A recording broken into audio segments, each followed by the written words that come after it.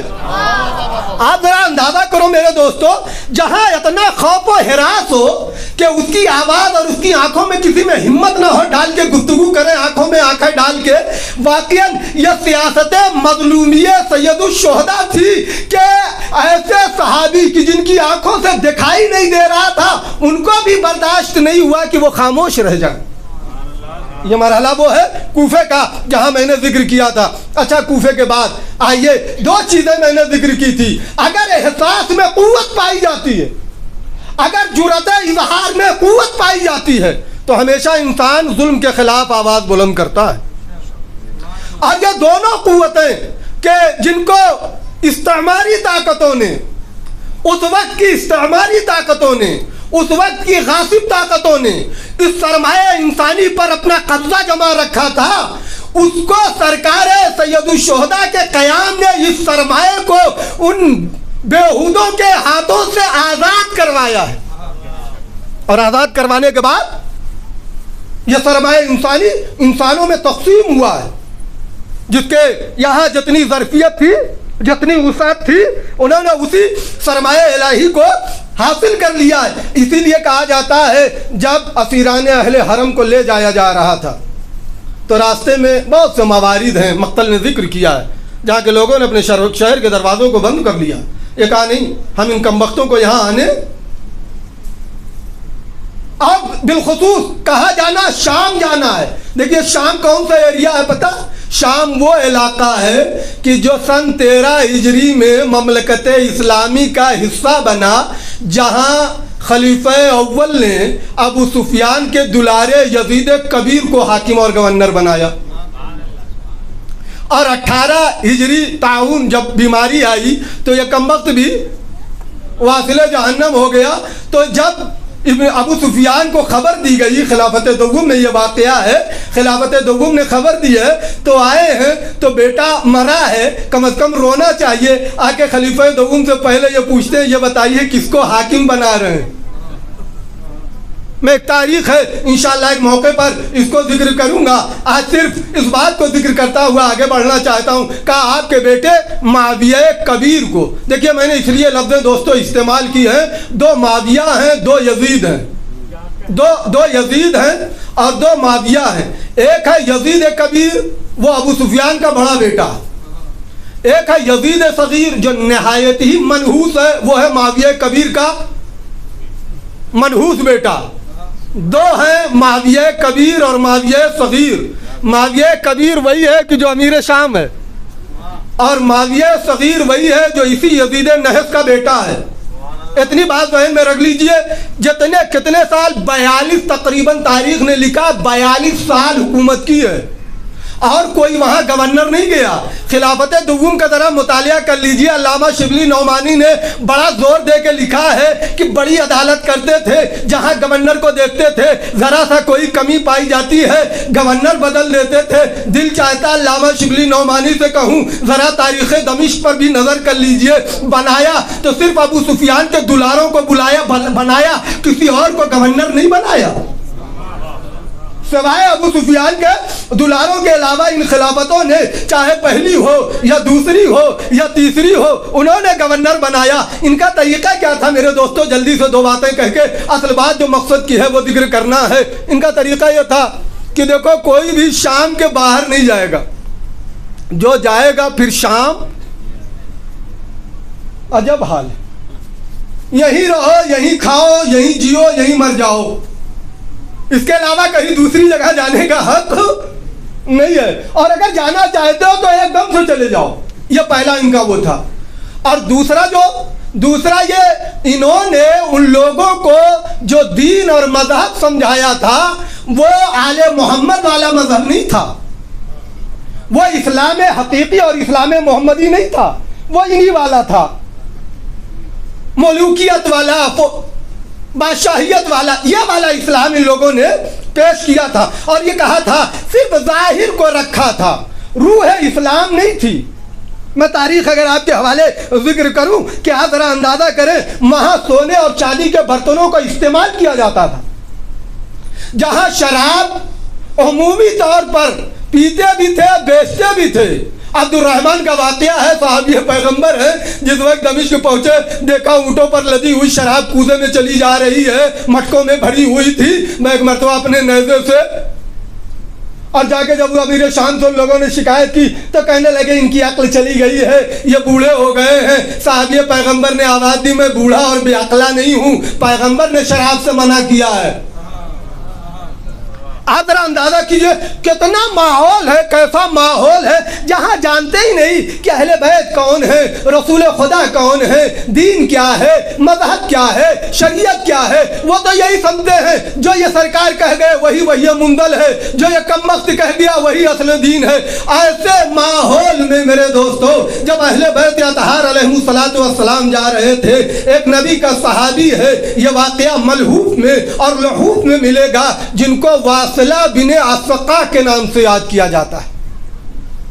یہ واصلہ بن اسقا وہ ہے کہ جو اصحاب صفہ میں جن کو شمار کیا جاتا ہے، یہ وہ ہے کہ جو مدینے سے رسول اسلام کی رحلت کے بعد سکنہ بالبصرہ، جو بصرے میں آ کے انہوں نے سکونت اختیار کی، ثم بالشام فی قریۃ البلاد، پھر کسی دیہات میں جا کے رہنے لگے تھے۔ راوی یہ کہتا ہے، شداد راوی ہے، شداد بن عبداللہ کہتے ہیں کہ جیسے ہی رسول اسلام کے نواسے کا جیا رأس الحسین، جیسے ہی سرکار کا سر مبارک لایا گیا، کہاں؟ شام میں، شہر شام میں، فلانہ رجل من الشام۔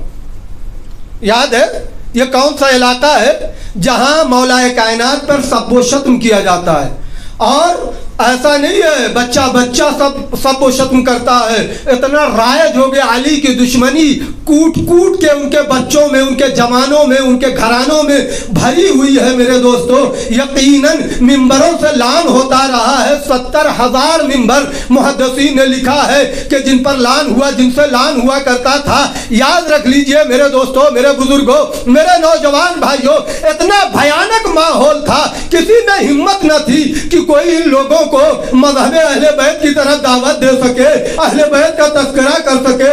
لیکن جیسے ہی واصلہ بن اسقا نے اس جملے کو سنا، فغضبا، بغصے میں آ گئے، وقاما، اور کھڑے ہو گئے، اور حدیث قصہ کی تلاوت، آیت تطہیر کی تلاوت کر کے کہنے لگے تمہیں نہیں پتا ہے اہل بیت اطہار یہی ہیں، یہی اہل بیت اطہار ہیں جن کو محمد کہا جاتا ہے، جن کو علی کہا جاتا ہے، جن کو فاطمہ کہا جاتا ہے، جن کو حسن و حسین کہا جاتا ہے۔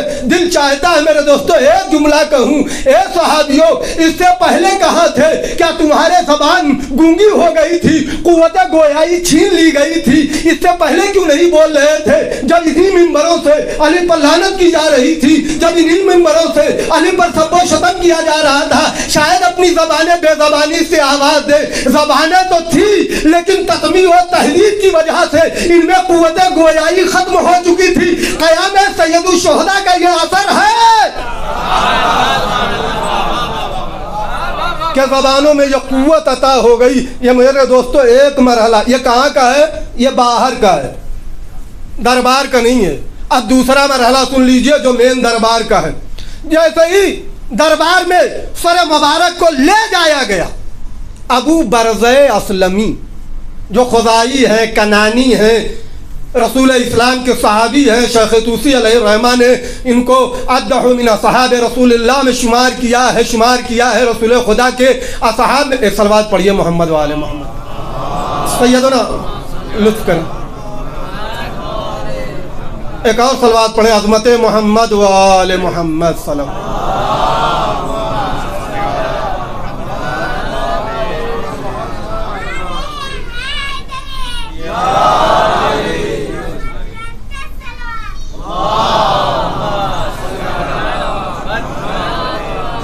دوستوں میں خلل نہیں کرنا چاہ رہا ہوں، ادھر سے کہہ رہے ہیں کہ تھوڑا سا آگے بڑھائیے، لطف کیجئے تھوڑا سا۔ ایک صلوات پڑھیے محمد و آل محمد پر۔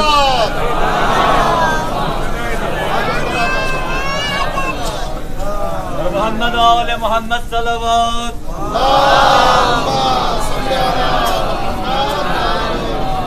ایک اور صلوات پڑھتے ہوئے تھوڑا سا جو ہے سمیٹ آئے تاکہ دوسرے آنے والے دوستان اور احباب کو تکلیف نہ ہو۔ ایک صلوات پڑھیے محمد و آل محمد پر۔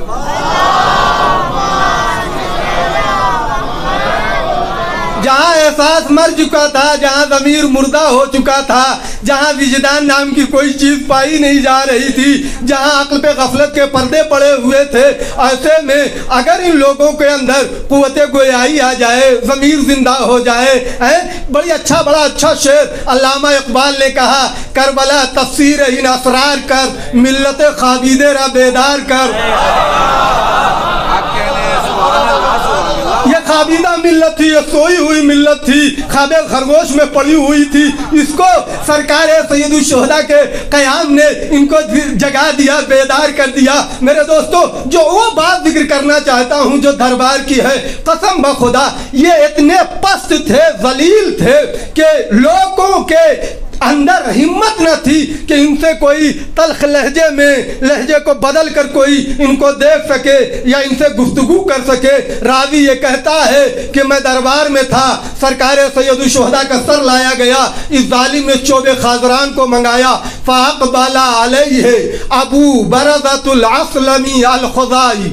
جیسے اس نے چوب خیزران کو منگایا، اتنے میں کیا دیکھا، ابو اسلم خزرجی آ گئے ہیں۔ اس کے بعد اس نے کیا کیا، وہ مسائل کے جملے ہیں، ین کو تو قضیب کا، جو اپنے چھڑی کو دندان مبارک کو اذیت دے رہا تھا، بجیسے ہی ابو برزہ اسلمی نے دیکھا، کہا ویحک یا یزید،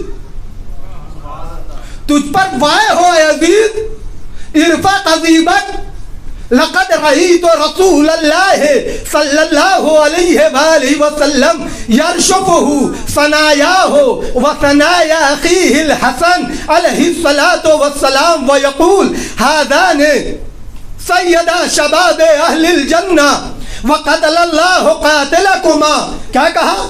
آپ اندازہ دیکھیے، لہجہ دیکھیے، کتنا بفرا ہوا صحابیت کا لہجہ ہے، کتنا جلال صحابیت میں آج پایا جاتا ہے، کتنی جرات اس صحابی میں پائی جاتی ہے۔ خبردار اپنی چھڑی کو وہاں سے ہٹا لے۔ میں نے خود سرکار کو دیکھا ہے کہ سرکار ان لبھہ مبارک کو، دندان مبارک کو بوسہ دیتے تھے اور بوسہ دینے کے بعد کہتے تھے یہ وہ ہیں جو جوانان جنت کے سردار ہیں۔ اس کے بعد کا جملہ دوستو بڑا خطرناک جملہ ہے کہ جو اس صحابی نے اس دربار یزید میں کہا ہے، قاتل اللہ قاتلکما، اللہ تم ان دونوں کے قاتل کو قتل کر دے۔ فغضب یزید، یزید کو غصہ آ گیا، وامر باخراجہ، اور حکم دیا اس کو نکال دو۔ کیوں غصہ آ گیا؟ یہ واحد ایک صحابی تھا کہ نہ بیٹے کو چھوڑا نہ باپ کو چھوڑا۔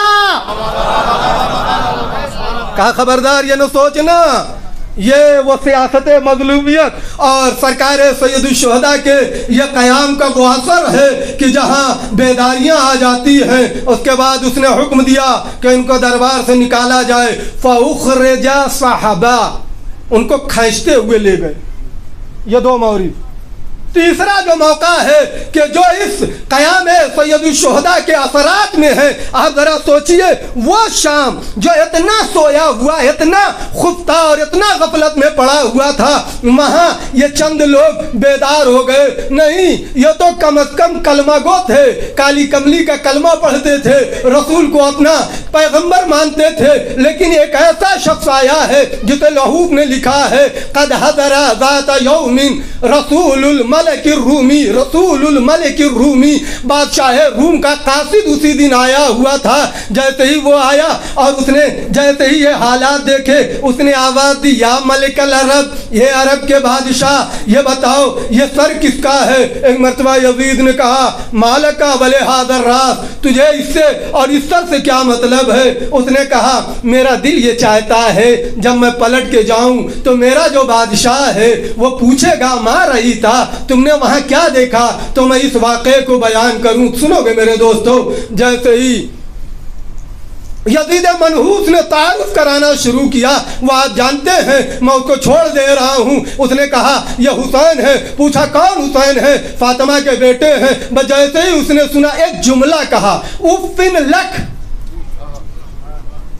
آیا ہوا ہے قاصد بن کے، تنہا ہے بیچارہ، پتا ہے یہ ہمیشہ شراب کے نشے میں رہتا ہے، کم مروا دے، کوئی بھروسہ نہیں ہے، لیکن اس کے باوجود عجب لہجہ ہے قسم بخدا کا۔ اُفٍ لک، تجھ پر اف ہو کم بخت، ما دینو اخذ من دینک، تیرے دین سے تو پست میں نے کوئی دین دیکھا ہی نہیں۔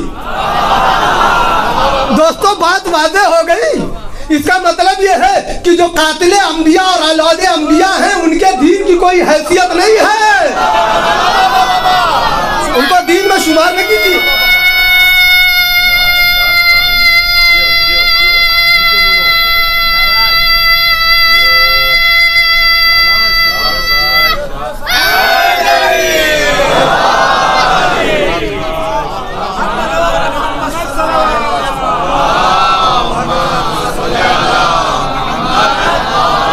دوستو وقت زیادہ ہو گیا، میں جلدی سے اس واقعے کو ذکر کرنا چاہتا ہوں۔ جیسے ہی اس نے کہا اُفٍ لک، اس کے بعد اس نے آواز دی یا یزید انی من احفاد داؤد، میں داؤد کی نسل میں ہوں، لیکن بینی و بینہ آباء کثیرہ، میرے اور جناب داؤد کے درمیان بہت سے آباء و اجداد کا فاصلہ ہے، لیکن اس کے باوجود النصارى یعظمونی، نصارہ وہ ہیں کہ جو میری تعظیم کرتے ہیں، وَيُوجَدُونَ تُرَابَ قَدَمِي عَلَى رَا، اور میرے قدم کی مٹی کو اٹھا کے اپنے سروں پر رکھتے ہیں۔ آپ اندازہ کریں صرف کس لیے؟ لِأَنَّهُ مِنْ احفاد داؤد، اس لیے کہ میں داؤد کی نسل میں سے ہوں۔ اس کے بعد کہتا ہے اعلم یا یزید، آپ اندازہ کرو میرے دوستو، ابھی تک کہہ رہا تھا اے بادشاہ عرب، لہجہ بدل گیا، کہا یا یزید اعلم یا یزید، اے یزید کیا تو جانتا ہے کہ کنیسہ حافرہ کیا ہے؟ اس نے کہا قل حتی اسمع، کہو تاکہ میں سن لوں۔ وہ کنیسہ حافرہ کا جو ذکر کیا، ایک مرتبہ انہوں نے آواز دی یاد رکھ لو ان بین العمان والصین بحر، ہاں عمان اور چین کے درمیان ایک سمندر ہے اور وہاں ایک جزیرہ ہے جو ایک شہر پایا جاتا ہے، طولھا 80 فرسخا وعرضھا کذالک، جس کے 80 طول میں ہے، 80 گز طول میں ہے اور اتنے ہی چوڑا بھی ہے۔ وفیہا کنائس کثیرہ، اس میں بہت سے عیسائی معبد پائے جاتے ہیں، لیکن یاد رکھ لو ایک وہ کنیسہ ہے جسے کنیسہ حافرہ کہتے ہیں، اعظمھا، جو سب سے بڑا ہے، جو سب سے بزرگ ہے۔ اس میں ہے کیا؟ کہا سن لو ذرا سا تمہارے ہوش آ جائے کہ تمہیں کس طریقے کا احترام کرنا چاہیے اولاد پیغمبر کا، ذریت پیغمبر کا۔ کہا سنو وہاں جو وہ حافر ہے وہ کنیسہ حافر ہے، وہاں ایک گلدستہ ٹنگا ہوا ہے اس کے وسط میں، اور وہ سونے سے اور بہت مزین چیزوں سے ہے۔ اس میں ہے کیا؟ حافر الحمار الذی یرکبہ عیسیٰ، جس میں اس گدھے کی کھر ہے جس میں سرکار روح اللہ جناب عیسیٰ جو ہے وہ بیٹھا کرتے ہیں۔ اس کے بعد کہتا ہے یہ لوگ سال میں آیا کرتے ہیں، بوتے دیتے ہیں، نذرانے چڑھاتے ہیں، نسلوں کا احترام کرتے ہیں، لیکن تو کتنا کم بخت ہے، یہ بلا فصل تیرے نبی کا بیٹا ہے، یہ تیری نبی کی بیٹی کا بیٹا ہے، تجھے کیا ہو گیا ہے؟ تیرا دین کتنا پست ہے، کیوں تو کتنا ذلیل اور خوار ہے؟ اللہ اکبر، ذرا لہجہ تو دیکھیے۔ ایک مرتبہ جیسے ہی یزید نے یہ تیور دیکھے، اس مرد آہن کے آواز دی اقتلو، اس کو قتل کر دو، یہ اگر چلا گیا یفضحونا یہ ہمیں ذلیل و رسوا کرے گا جب یہ اپنے شہر پلٹ کے جائے گا۔ ایک کم وقت صرف ایک قیصر روم کی رسوائی سے ڈر رہا ہے، تیرا تو نام پوری دنیا میں رسوا ہو گیا ہے، نام یزید داخل دشنام ہو گیا۔ اب اس سے بدنامی اور کیا ہے؟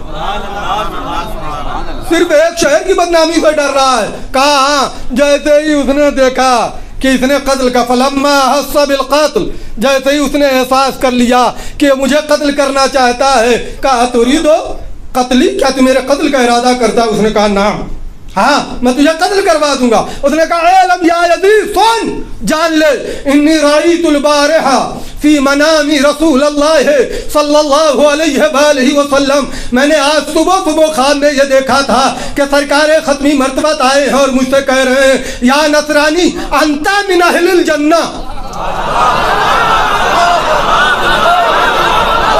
کیا کہا؟ انتا من اہل الجنہ، اے نصرانی تو اہل جنت میں سے ہے۔ وہ کہنے لگا فعجبت من کلامہ، مجھے اس کلام سے بڑا تعجب ہو رہا تھا، میں نصرانی ہوں، میں مسیحی ہوں، میں جناب عیسیٰ کو آخری نبی مانتا ہوں، حتی نالنی ھذا، یہاں تک کہ میں آ گیا۔ اس کے بعد جو جملے سن لیجئے، فوراً ایک مرتبہ کہتا ہے، اپنے اسلام کا اقرار کرتا ہے، انا اشہد ان لا الہ الا اللہ و اشہد ان محمد رسول اللہ۔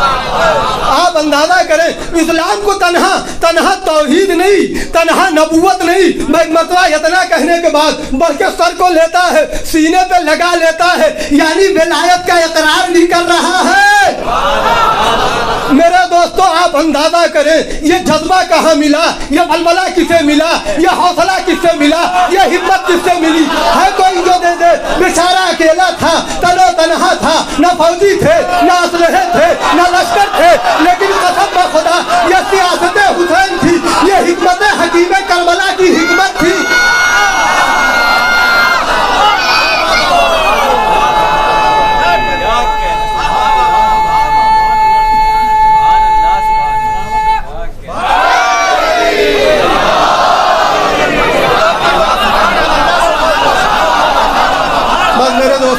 میں نے منزل تمام کر دی، میں مصائب سے نزدیک ہونا چاہتا ہوں، وقت زیادہ ہو گیا ہے۔ یاد رکھ لیجئے یہ وہ قیام کے وہ اثرات ہیں کہ جب انسان کا ضمیر بیدار ہو جاتا ہے، جب انسان کے ضمیر میں جان آ جاتی ہے، پھر وہ اپنی جان کی فکر نہیں کرتا ہے، پھر وہ ظالم کی آنکھوں میں آنکھیں ڈال کے گفتگو کرتا ہے۔ جس کا ضمیر مردہ ہوتا ہے وہ چھپتا پھرتا ہے، لیکن جس کا ضمیر بیدار رہتا ہے، جس کے اندر اظہار کی جرأت پائی جاتی ہے، وہ ظلم سے، ظالموں سے نہیں ڈرتا، وہ ظلم و تشدد سے نہیں ڈرتا، وہ بربریت و شیطنت سے نہیں ڈرتا، بلکہ وہ اسی راہ حق پر ثابت قدم رہتا ہے اور واقعاً پروردگار کی عنایتیں ہوتی ہیں۔ یاد رکھ لیجئے سرکار سید الشہداء حضرت امام حسین علیہ السلام کا وہ قیام ہے میرے دوستو، یقیناً جس کے اثرات جہانی ہیں، انسانی ہیں، صرف تھوڑا سا ہمیں درک کرنے کی ضرورت ہے، ہمیں سمجھنے کی ضرورت ہے۔ میں اکثر ایسے موقع پر کہا کرتا ہوں دوستو کتاب کربلا کی تلاوت نہ چھوڑیے گا، جب تک کتاب کربلا کی تلاوت کرتے رہیے گا تبھی یہ ضمیر بیدار رہے گا، وإلا ہو سکتا ہے اس بیدار پر دوسروں کے ڈاکے یا دوسرے لوگ ڈاکے ڈال لیں اور اس پہ قبضہ کر لیں، صرف اتنا ذہن میں رہے کتاب کربلا کی تلاوت ہوتی رہے، اس پر عمل ہوتا رہے، اسے دل و جان سے لگائے رہیے۔ آئیے آج تو آپ جانتے ہیں اب یہ وہ ایام آ گئے ہیں کہ جو یقیناً مصائب کے، اور میرے دوستو خاص طور سے آج کا جو دن ہے جو مخصوص ہے جناب عون و محمد سے، جناب عون و محمد سے، اور تابوت بھی نکلے گا۔ یہ عبداللہ بن جعفر کے لاڈلے ہیں، یہ جعفر طیار کے پوتے ہیں، یہ علی کے نواسے ہیں۔ جس وقت شہزادی نے سنا کہ میرا ماجایا جانے مدینہ، مدینہ چھوڑ کے جا رہا ہے، آ گئی بھیا میں آپ کو جانے نہ دوں گی، مجھے ساتھ لے چلیے۔ اے میرے ماجائے میں آپ کے بنا ایک لمحہ زندہ نہ رہ پاؤں گی۔ آواز دی اے بہنا چلنا ہے، آپ کو بھی چلنا ہے، نانا نے خبر دی ہے۔ وہ خبر جو نانا نے دی تھی بہن کو بتائی، کہا اے بہن تم پر عبداللہ کا حق ہے، جاؤ ان سے اجازت لے لو۔ سنو گے میرے دوستو، آج زینب کبریٰ کو پرسہ دینا ہے۔ جیسے ہی زینب کبریٰ پہنچی، کیا دیکھا؟ عبداللہ نے شہزادی کے چہرے پر اداسی کے آثار، حزن و غم، ملال کے آثار ہیں۔ پوچھا بی بی کیا بات ہے؟ کہا عبداللہ میرا ماجایا مدینہ سے جا رہا۔ کہا بی بی کیا چاہتی ہو؟ کہا عبداللہ اجازت دے دو میں جانا چاہتی ہوں۔ کہا جب آقا نے کہہ دیا ہے تو میری اجازت کی ضرورت نہیں ہے۔ یہ ہے عقیدہ امامت کا استحکام جو عبداللہ بن جعفر طیار کے ہاں پایا جاتا ہے۔ دوستو دو شخصیتیں ہیں، ایک ہے عبداللہ، ایک ہے محمد حنفیہ۔ ان ضمیر فروش مورخین نے ان خاندان اہل بیت کی ان دونوں فردوں کو بڑا مخدوش کر رکھا ہے، صرف اس لیے کہ یہ کربلا نہیں گئے۔ نہیں، امام نے ان کو روکا تھا، تکون عینی فی المدینہ، تم مدینے میں میری آنکھ بن کے رہو، یہ امام کے حکم سے تھے۔ اسی لیے جس وقت امام مکے سے جا رہے تھے، عبداللہ بن جعفر تڑپ گئے۔ حاکم مکہ کے پاس پہنچے کہ امان نامہ لکھو، امان نامہ لکھوایا۔ حاکم مکہ کے بھائی کو ساتھ لے کے کہا جاؤ میرے آقا میرے مولا کو یہ امان نامہ دے دو۔ جیسے ہی امان نامہ پہنچا، ایک مرتبہ امام نے کہا جاؤ کہہ دو میرے نانا نے مجھے خواب میں جو امر فرمایا ہے مجھے اس امر کو انجام دینا ہے۔ اس نے کہا وہ کیا امر ہے؟ آواز دی وہ امر میں تمہیں بتا نہیں سکتا، اس خواب کوئی تشریح نہیں کر سکتا۔ ہاں میرے دوستو، جیسے ہی عبداللہ بن جعفر کو پتا چلا، باپ نے دونوں بچوں کو لیا، لے کے پہنچے، امام کے قدموں میں ہاتھوں کو جوڑا، اے فرزند رسول اگر مجھے نہیں جانا ہے تو میری طرف سے ان دو بچوں کو لیتے چلے جائیے۔ اس کے بعد کا جو جملہ ہے، آواز دی اپنے لاڈلوں سے، اے میرے جیالو، اے میرے بہادروں، دیکھو اگر آقا حسین پر آنچ آ جائے تو اے میرے دلارو اپنی جان کی فکر نہ کرنا۔ دونوں نے بابا کے سامنے ہاتھوں کو جوڑا ہے، بابا آپ نہ گھبرائیے، ہم آپ کے خون کی تاثیر دکھا دیں گے، بابا آپ نہ گھبرائیے۔ آ گئے بچے میرے دوستو۔ آج محرم کی 5ویں تاریخ ہے، آج محرم کی 5ویں تاریخ ہے۔ ذرا اندازہ کیجئے زینب کے دل پہ کیا گزر رہی ہوگی جب زینب عرض کربلا پہ دیکھ رہی ہوگی کہ لشکر پہ لشکر آ رہا ہے۔ جب پوچھتی ہے تو فضا کبھی کہتی ہے بی بی سنان بن انس کا آیا ہے، شمر لئی کا آیا ہے، فلاں کا لشکر آیا ہے۔ زینب اپنے ماجائے کی فکر میں ہے، بہن اپنے بھائی کی فکر میں ہے کہ میرا ماجایا گھرتا چلا جا رہا ہے۔ نرغہ ادا میں وہ وقت آ گیا کہ جو شب عاشور کہتے ہیں۔ میرے دوستو مقتل میں تو نہیں میں نے دیکھا، لیکن یہ احساسات ہیں، اس کے آئینے میں میں آپ کے سامنے کہہ رہا ہوں۔ یقیناً ہر بیوی اپنے بچے کو شب عاشور یہی کہتی تھی، اپنے حجرے میں لے جا کے اے میرے لال، اے میرے لاڈلے کل قربانی کا دن ہے، ماں کو شرمندہ نہ کرنا، اے میرے لاڈلو میرے خون کی تاثیر دکھا دینا، اے میرے جیالو میرے خون کا اثر دکھا دینا۔ میرا دل کہتا ہے کہ شہزادی نے بھی اون و محمد کو بلایا ہوگا، آبادی ہوگی۔ تم تو جعفر طیار کے پوتے ہو، تم تو حیدر کرار کے نواتے ہو۔ اے لاڈلو، کل ایسی جنگ کرنا کہ یادگار زمانہ ہو جائے۔ اے میرے شہزادو، کل قربانی کا دن ہے، میں دیکھنا نہیں چاہتی میرا ماں جایا تنہا رہ جائے اور تم زندہ رہ جاؤ۔ دونوں بچوں نے ہاتھوں کو جوڑا۔ اے مادر گرامی، صرف آپ ماموں سے اجازت دلوا دیجئے، ہم دیکھ لیں گے میمنہ کو۔ ایک بھائی نے کہا مادر گرامی ہم میسرے کو دیکھ لیں گے۔ مرتبہ شہزادی نے کہا تم کیوں کہو کہ لال خدا کے ولی کے ہو، فوجیں پکار اٹھے نواز علی کے ہو۔ لو میرے دوستو، وہ مرحلہ آ گیا کہ دونوں یہ بچے ماں کے ساتھ پہنچے۔ کہاں پہنچے؟ سرکار سید الشہداء کی خدمت میں پہنچے۔ زینب پہنچی، سر کو جھکائے ہوئے تھی۔ اے میرے ماں جائے، ہاں بہنا کیا کہہ رہی ہو؟ اے میرے ماں جائے، ایک مختصر ایک چھوٹی سی التماس گزارش لے کے آئی ہوں، کہو بہن کیا کہنا چاہتی ہو؟ اے میرے ماں جائے، پہلے یہ کہہ دیجئے کہ اس کو انکار نہ کریں گے۔ کہو زینب کہو۔ بجائے ہی جناب زینب نے کہا اے میرے ماں جائے، یہ تو ننھے سے فدیہ لے کے آئی ہوں نچھاور کرنے کے لیے، قربان کرنے کے لیے۔ بجائے ہی امام نے دیکھا، امام کی آنکھوں میں آنسو آ گیا، سر کو جھکا کے امام دیر تک روتے رہے۔ اے بہن، کیا کوئی اپنے بھانجوں کو مرنے کی رضا دیتا ہے؟ اے بہنا، کیا یہ چاہتی ہو کہ میں تمہارے لڑکوں کو ذبح ہونے کے لیے بھیج دوں؟ ایک مرتبہ زینب نے ہاتھوں کو جوڑ لیا۔ اے میرے ماں جائے، ارے رد نہ کیجئے، یہ بچوں کو میں قربانی لے کے آئی ہوں۔ آج قربانی کا دن ہے، جاؤ بہن جاؤ۔ عباس سجانے لگے، علی اکبر آمادہ کرنے لگے۔ لو میرے دوستو، دونوں بچوں کو سوار کیا، پہنچے یہ دونوں بچے۔ جیسے ہی میدان کارزار کی طرف بڑھے، ایک نے میمنے پر حملہ کیا، ایک نے میسرے پر حملہ کیا۔ جو مرثیہ نگار حضرات نے کہا ہے، ایک بھائی کچھ فرات سے نزدیک ہونا چاہ رہا تھا کہ دوسرے بھائی نے آواز دی، اے بھیا خبردار فرات کے نزدیک نہ جائیے گا، سکینہ پیاسی ہے،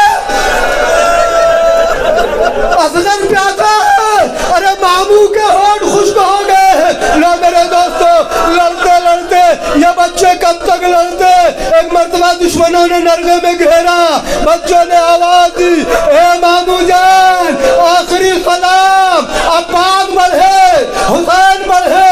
ایک کو عباس نے سنبھالا، ایک کو آقا حسین نے سنبھالا، لے آئے خیمے میں میت کو رکھ دیا۔ فضا بڑھی، یہ شہزادی اور محمد آ گئے،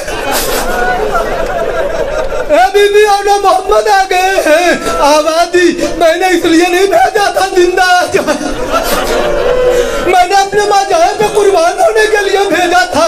اے فضا یہ کیا کہہ رہی ہو؟ چلیے بی بی دیکھ لیجئے۔ ارے جو آیا تو کیا، جو آئی تو کیا دیکھا، دونوں بچے خون میں نہائے ہوئے لت پت۔ میں ایک مرتبہ زینب نے نہ گریہ کیا نہ آہو بغا کیا، سر سجدے میں رکھ دیا، اللہم تقبل هذا القربان۔ اللہ اکبر، یہ صبر زینب ہے میرے دوستو، یہ صبر زینب ہے۔ اے میرے معبود، اس قربانی کو قبول فرما۔ زینب نے رویا، گریہ نہیں کیا۔